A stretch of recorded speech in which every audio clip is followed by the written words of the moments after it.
Right.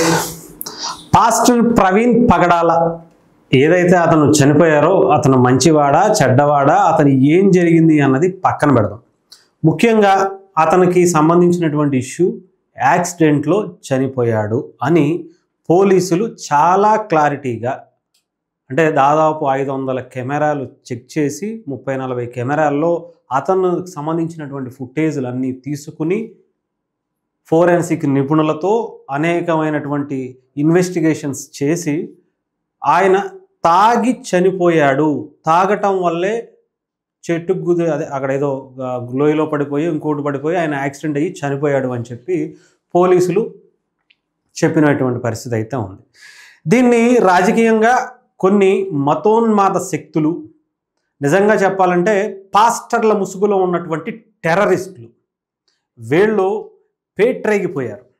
దీన్ని ఏదో ఒక రకంగా రాజకీయంగా వాడుకోవాలి, తద్వారా ఇంకొక మతాన్ని కించపరచాలి, ఇంకొక మతం తాలూకా వ్యవస్థని నిర్వీర్యం చెయ్యాలి అని చెప్పి కంకణం కట్టుకున్నట్టుగా సైకోల మాదిరిగా మారిపోయి వీళ్ళ అంటే నిజంగానే వీళ్ళు ఏంటి ఇలాగే చెప్పి, అంటే వీళ్ళు చెప్పటం వల్లే ప్రజలు ఇలాగ తయారైపోతారేమో అన్నట్టుగా మొన్న దానికి సంబంధించినటువంటి అనేకమైనటువంటి ధర్నాలు ఇంకొకటి చేసేట్టు మనం చూసాం. అంటే ఇతను ఇంకా అదే పనిగా ఇంకా కంటిన్యూ చేస్తున్నటువంటి పరిస్థితి అయితే కనిపిస్తూ ఉంది. ముఖ్యంగా చూసుకుంటే ఇతను పాస్టర్గా ఆ వృత్తిని మానేసి సైకో టెర్రరిస్ట్గా, పాస్టర్ల ముసుగులో టెర్రరిస్ట్గా తయారైపోయినట్టుగా కనిపిస్తూ ఉంది. దీన్ని ఏదో ఒక రకంగా రాజకీయంగా వాడుకోవాలనే పనిగా కనిపిస్తూ ఉంది. ఎవరి కోసం పనిచేస్తున్నాడు ఏంటి అనో మనకు చెప్పాల్సిన అవసరం లేదు. అసలు ఇతను ఏం మాట్లాడాడో ఒకసారి విందాం. ఇతను పాస్టర్ అజయ్, ఇతని గురించి మనకు తెలుసు, మీరు వింటే. చంద్రబాబు నాయుడు గారికి ఈ వేదిక మీద నుంచి చెప్తా ఉన్నా, మహాకూటమి ప్రభుత్వమా కాస్కో క్రైస్తవుల దెబ్బ ఎలా ఉంటుందో చూపెడతాం. మేము క్రైస్తవుల జోలికి వచ్చిన ఏ ఒక్కరిని కూడా రాబోయే ఎన్నికల్లో వదిలిపెట్టాం. మొత్తం 83,000 మంది పాస్టర్లు ఉన్నారు ఆంధ్రలో. 8,000 మందికి మనిషికి 35,000 చొప్పులు ఇచ్చాడు. ఎందుకు? ప్రవీణ్ పగడాల విషయాన్ని మర్చిపోండి, నెక్స్ట్ పంచాయతీ ఎన్నికలు వస్తుంది, నాకు ఓటు వేయండి. అంత పిచ్చోళ్ళు ఎర్రోళ్ళలాగా కనపడుతున్నారా క్రైస్తవులు? అంత ఎర్రోళ్ళలాగా కనపడుతున్నారా క్రైస్తవులు? చంద్రబాబు నాయుడు గారికి ఈ వేదిక మీద నుంచి చెప్తా ఉన్నా, మహాకూటమి ప్రభుత్వమా కాస్కో క్రైస్తవుల దెబ్బ ఎలా ఉంటుందో చూపెడతాం. మేము ఇది ఆయన మాట్లాడనమాట. మహాకూటమి ప్రభుత్వమా కాస్కో పాస్టర్ల దెబ్బ ఎలా ఉంటుందో చూపిస్తామని చెప్పి ఆయన చెప్పినటువంటి వ్యాఖ్యలు. 35,000 చొప్పున 85,000 మంది పాస్టర్లకు వేతనాల కింద మొన్న డబ్బులు వేసినటువంటి పరిస్థితి. పాస్టర్ ప్రవీణ్ పగడాలకి సంబంధించినది ఇష్యూ ఉంది, దాన్ని కప్పిపుచ్చడం కోసమే పాస్టర్లకు డబ్బులు వేశారు అన్నట్టుగా ఆయన మాట్లాడినటువంటి మాటలు.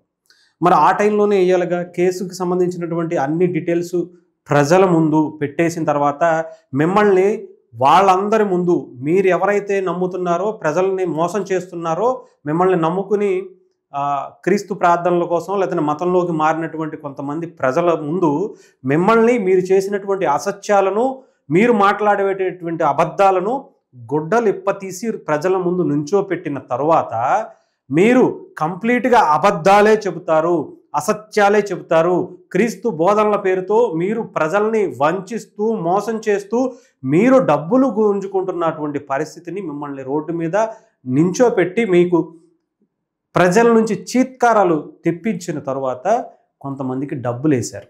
85,000 మందికి డబ్బులు వేసినటువంటి పరిస్థితి. అప్పుడు ఎవరిని మభ్యపెట్టాల్సినటువంటి పరిస్థితి లేదే. అంటే పిచ్చోళ్ళ ఎర్రోళ్ళ, ప్రజలు పిచ్చోళ్ళు ఎర్రోళ్లే కాబట్టే కదా నువ్వు మాట్లాడినటువంటి సైకో టెర్రరిస్ట్ వ్యాఖ్యల్ని ఈరోజు పోలీసులు నిగ్గు తెలిసి ప్రజలందరి ముందు నిన్ను చీత్కరించుకునేలా చేశారు. కాబట్టే నీకు పరువు పోయింది, కాబట్టే నువ్వు చేసేవన్నీ అసత్యాలని తెలుసుకున్నారు, కాబట్టే నీకు బ్రతుకు లేదనుకున్నావు, కాబట్టే ఇప్పుడు నువ్వు రాజకీయ రంగు పులుముకుని పంచాయతీ ఎలక్షన్స్లో సత్తా చూపిస్తావా? అసలు నిన్ను నమ్మేటువంటి వ్యక్తులు ఎవరున్నారు? నిన్ను నమ్మేటువంటి మనుషులు ఎవరున్నారు? క్రైస్తవులు కూడా ఆలోచించుకోవాల్సింది. ఇతను లాంటి వ్యక్తులు, ఇంకొక పాస్టర్ కూడా ఉన్నారు, అతని గురించి మాట్లాడే ముందు పంచాయతీ ఎన్నికల్లో ఇతను సత్తా చూపిస్తాడట. మరి వైఎస్ఆర్సీపీ కూడా మీలాంటి పార్టీయే కదా, మీరందరూ క్రైస్తవులే కదా, వీళ్ళందరూ కూడా ఓట్లు వేసేస్తేనే వైఎస్ఆర్సీపీ గెలుస్తుంది అనుకుంటా. మరి ఎందుకని ఓడిపోయింది? ఎందుకని 11 స్థానాలకే దిగజారిపోయింది అంటే ఇక్కడ ఆలోచించుకోండి, క్రైస్తవులు ఎంత ఉన్నతమైనటువంటి ఆలోచనలతో ఉన్నారో. వాళ్ళకి కావాల్సింది మతోన్మాదం కాదు, మతోన్మాద శక్తుల నుంచి వచ్చేటువంటి రక్షణ. ఇలాంటి వ్యక్తుల నుంచి వాళ్ళని రక్షించుకోవడం అనేది కూడా ముఖ్యమే. ఆంధ్రప్రదేశ్ అభివృద్ధి ముఖ్యం, మీ పిల్లల యువత భవిష్యత్తు ముఖ్యం.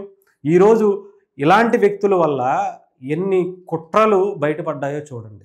లేదంటే పాస్టర్ ప్రవీణ్ పగడాలకి సంబంధించినటువంటి ఇష్యూని వీళ్ళు తీసుకుని దాన్ని యాక్సిడెంట్ని మర్డర్గా చిత్రీకరించాలన్న వీళ్ళ ఆతృత అంతా ఇంతా కాదు. దీనికోసం ఒక పెద్ద మీటింగ్ పెట్టేసుకుని, ఒక ఏసీ హాల్ పెట్టేసుకుని, ఈ డబ్బులన్నీ ఎవడిచ్చిన సొమ్ము వీళ్ళకి, ఈ నిజంగా ఈ సైకోలకి, ఈ టెర్రరిస్టులకి ఎక్కడి నుంచి వస్తున్నాయి డబ్బులు అనేది ఆలోచించండి. ఎందుకు ఇస్తున్నారు అనేది ఆలోచించండి. ఏ రకంగా వీళ్ళు సంపాదించుకుంటున్నారు అనేది ఆలోచించండి. ఫ్లైట్లలో తిరుగుతారు, లగ్జరీ కారుల్లో ఎంజాయ్మెంట్లు చేస్తారు, ఎవరికి బయటపడవు. ఇతర దేశాలకు వెళ్ళి హ్యాపీగా ఎంజాయ్ చేసి వస్తూ ఉంటారు ఇలాంటి సైకో పాస్టర్లు, టెర్రరిస్ట్ పాస్టర్లు. అసలు సిసలైనటువంటి మత ప్రబోధకులు, ముఖ్యంగా క్రిస్టియానిటీ గురించి, ప్రభు గురించి, యేసు ప్రభు గురించి కావచ్చు, వాళ్ళు చెప్పేటువంటి బోధనలు వేరు. ఒకప్పుడు ఎంతో ఉన్నతమైనటువంటి విలువలతో ఉండేటువంటి పాస్టర్లు చాలామంది ఉండేవాళ్ళు. అసలు చెప్పాలంటే అప్పట్లో మొత్తం అందరూ వాళ్ళే ఉండేవాళ్ళు.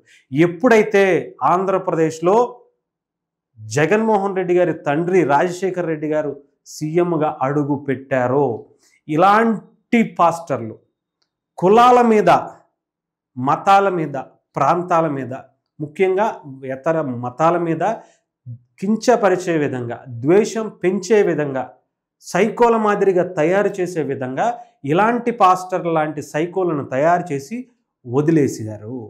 అవునో కాదు మీరు జస్ట్ వెనక్కి వెళ్ళి చూసుకోండి. అంతకుముందు 2004 ముందు ఇలాంటి పాస్టర్లు ఎక్కడా కనిపించలేదు ఆంధ్రప్రదేశ్లో కానీ, భారతదేశంలో కానీ, ఈ ప్రపంచంలో కానీ. కానీ ఓన్లీ ఆ టైం నుంచి స్టార్ట్ అయింది. మొన్న 5 ఏళ్లలో జగన్మోహన్ రెడ్డి గారు వచ్చిన తర్వాత ఇంకా విపరీతంగా పెరిగిపోయింది.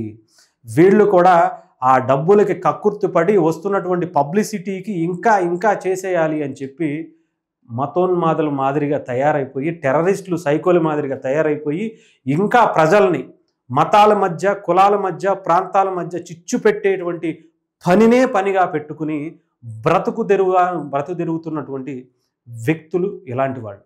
ఇంకో వ్యక్తి గురించి కూడా మీకు చూపిస్తా. ఆవుని చంపితే పవన్ కళ్యాణ్ కెమెరా ముందుకు వచ్చి, మీడియా ముందుకు వచ్చి ఆయన అంటున్నాడు, మేము ప్రశ్నిస్తాం, సమాధానం దొరకం. ఈరోజు ఒక మనిషిని చంపితే, ఒక మనిషిని కిరాతకుని చంపితే అరవటానికి ఆ మనిషి ఏమైపోయాడు? Pawan Kalyan where is he? ఏమైపోయాడు? ఆవుకున్న విలువ మనిషికి లేదు సార్. అది క్రైస్తవుడు స్థితి అని చెప్పి ఈయన చెప్పుకోకూడదు. ఎందుకంటే ఈయన క్రైస్తవుడు కాదు. నిజంగా చెప్తున్నాను కదా, ఇలాంటి వ్యక్తులు క్రైస్తవులు కాదు. ఇతర మతాలని, ఇతర ఆచారాలని తప్పుబట్టేటువంటి వ్యక్తులు క్రైస్తవులు కాదు. ఆవుని గురించి ఆయన మాట్లాడారు అంటే ఆయన ధర్మం గురించి, ఆయన పుట్టిన మతం గురించి, ఆయన పెంచుకున్నటువంటి అభిమానంతో మాట్లాడారు. మీరు అదేవిధంగా మీ ధర్మం గురించి, మీ మతం గురించి మంచిగా మాట్లాడుకోండి. అంతే తప్ప ఇతర మతాలని ఏమన్నా కించపరిచారా పవన్ కళ్యాణ్ గారు? ఏ రోజన్నా సరే మీకు నిజంగా దమ్ముంటే ఇప్పుడున్నటువంటి కామెంట్స్ రూపంలో కావచ్చు, వీడియోస్ రూపంలో కావచ్చు, ట్యాగ్ చేసి చూపించండి. ఒక్క మాట పవన్ కళ్యాణ్ గారు ఇతర మతాలని, ఇతర మతాల తాలూకా దేవుళ్ళని కించపరిచారు అని మీరు ఒక్క మాట చూపించినా సరే నేను ఇంక మళ్ళీ ఈ టీవీ ముందు కనిపించను. సైకోల మాదిరిగా మీరు తయారయ్యి ప్రజల్ని ఏ రకంగా మార్చాలనుకుంటున్నారంటే మీలాగా మతాల మధ్య, కులాల మధ్య చిచ్చు పెట్టాలనే మీలాంటి సైకో టెర్రరిస్ట్ల మెంటాలిటీ లాగా ప్రజలను కూడా తయారు చేయాలన్న మీలాంటి దారుణమైనటువంటి వ్యక్తులకే ఈరోజు పాస్టర్ ప్రవీణ్ లాంటి వ్యక్తి చనిపోవటం ద్వారానే మీలాంటి సైకోల్ని, టెర్రరిస్టులని గుడ్డలోడదీసి ఆ ప్రభువే, మీరు చూపించినటువంటి ప్రభువే వీళ్ళ అసలు రంగు ఇది అని చెప్పి ఆ ప్రభువే మిమ్మల్ని బయట పెట్టాడు. లేకపోతే మీలాంటి వాళ్ళు బయటపడే వాళ్ళే కాదు. పాస్టర్ ప్రవీణ్ రూపంలోనే, పాస్టర్ ప్రవీణ్ పగడాలకు సంబంధించినటువంటి యాక్సిడెంట్ రూపంలోనే ఈరోజు మీలాంటి వాళ్ళందరి బ్రతుకులు రోడ్ల మీద నుంచోబెట్టి క్రైస్తవులందరికీ తెలిసేలా చేశారు. లేదంటే మీలాంటి వాళ్ళు బయట పడరు. మీలాంటి వాళ్ళు నిజంగా చెప్తున్నాను కదా, సమాజంలో తిరగకూడనటువంటి టెర్రరిస్టులే వీళ్ళు కూడా. టెర్రరిస్టులకి అన్నా ఎక్కువే తప్ప తక్కువ కాదు వీళ్ళు. వాళ్ళు డైరెక్ట్గానే ఏదైనా అటాక్ చేసి చేస్తారేమో, కానీ వీళ్ళు స్లో పాయిజన్. వీళ్ళు అంతకన్నా దారుణమైనటువంటి టెర్రరిస్టులే వీళ్ళు, సైకోలు వీళ్ళు. జాంబీలు అంటారు చూసారా, ఒకళ్ళనొకళ్ళు కరుచుకుని చంపేస్తారు. అలాంటి టైప్ బ్యాచ్ వీళ్ళందరూ కూడా. వీళ్ళ నుంచి క్రైస్తవులు మొదటగా దూరంగా ఉండాలి. లేదంటే క్రైస్తవులు అంటే ఇలాగే ఉంటారు అనుకునే టైప్లో వీళ్ళు చేసేస్తారు. వాళ్ళకు ఉన్నటువంటి, క్రైస్తవులకు ఉండేటువంటి మంచి ఒపీనియన్ కూడా వీళ్ళ లాంటి వ్యక్తుల వల్ల చెడ్డ పేరు వస్తుంది. దయచేసి వీళ్ళని అవాయిడ్ చేయండి. వీళ్ళ ఏదైతే ప్రసంగాలు చేస్తున్నారో వాళ్ళందరినీ బహిష్కరించండి క్రైస్తవుల నుంచి. క్రైస్తవ సమాజం నుంచి ఇలాంటి వాళ్ళని వెలివేస్తేనే తప్ప, ఇలాంటి వాళ్ళని శిక్షలు వేసి లోపలేసి కుమ్మేస్తే తప్ప నిజంగా మంచి. హర్షకుమార్ ఆయన ఒకడు అసలు ఎందుకు అలా తయారైపోయాడో అర్థం కాదు. ఆయన నిన్న తాగేసి తూలుకుంటూ అక్కడ పోలీస్ స్టేషన్కి వెళ్తున్నటువంటి పరిస్థితి. సమాజంలో ఒక ఉన్నత వ్యక్తిగా బ్రతకాల్సినటువంటి ఆయన ఇంత దిగజారిపోవాలా? ఒక పక్క పోలీసులు ఇంత క్లారిటీగా ప్రతి మినిట్ టు మినిట్ ఇంత జరిగింది కదా, ఇది యాక్సిడెంటు, అక్కడ ఎటువంటి ఇబ్బంది లేదు, అంతా ఫోరెన్సిక్ కావచ్చు, ఆయన పోస్ట్ మార్టం రిపోర్ట్లు కావచ్చు, అన్నీ కూడా టెస్ట్ చేసి అన్నీ చెప్పారు. ఈయన యాక్సిడెంటే అంటారు. వీళ్ళందరూ నిజంగా సైకోలు, టెర్రరిస్టులు యాక్సిడెంటే అంటారు. సరే, ఏంటి యాక్సిడెంట్? మీరు వచ్చి సమాధానం చెప్పండి. మీకు ఉన్నటువంటి అనుమానాలు ఏంటి? మీ దగ్గర ఉన్నటువంటి ఆధారాలు ఏంటి? ఎవరితో ఎందుకైనా ఆయన చంపాలనుకున్నారు, దేని గురించి ఏంటి అన్నారని చెప్పండి అంటే రారు బయటికి. ఇలా బయట మీటింగులు పెట్టి వాళ్ళ క్రైస్తవుల్ని రెచ్చగొట్టడమే తప్ప వీళ్ళ దగ్గర ఎటువంటి నిజాలు ఉండవు. బయటకు వచ్చి సమాధానాలు చెప్పరు. పోలీసులు పిలిస్తే రారు. వీళ్ళు మాత్రం అది యాక్సిడెంట్ కాదు, హత్య అంటారు. ఇంతకన్నా ఏం కావాలి? ఇకనైనా సరే తెలుసుకోకపోతే మాత్రం చాలా చాలా దారుణమైనటువంటి పరిస్థితులు ఆంధ్రప్రదేశ్లో, తెలుగు రాష్ట్రాల్లో, భారతదేశంలో ఉంటాయి. ఇలాంటి సైకోల నుంచి ఆంధ్రప్రదేశ్ క్రైస్తవుల్ని లేదా ఇతర తెలుగు రాష్ట్రాల్లో ఉన్నటువంటి క్రైస్తవుల్ని కాపాడాలంటే ఇలాంటి వాళ్ళ నోరెత్తకుండా, నోళ్ళు కుట్టేసే విధంగా శిక్షలు పడేటువంటి కార్యక్రమం మన చట్టాల్లో రావాలి.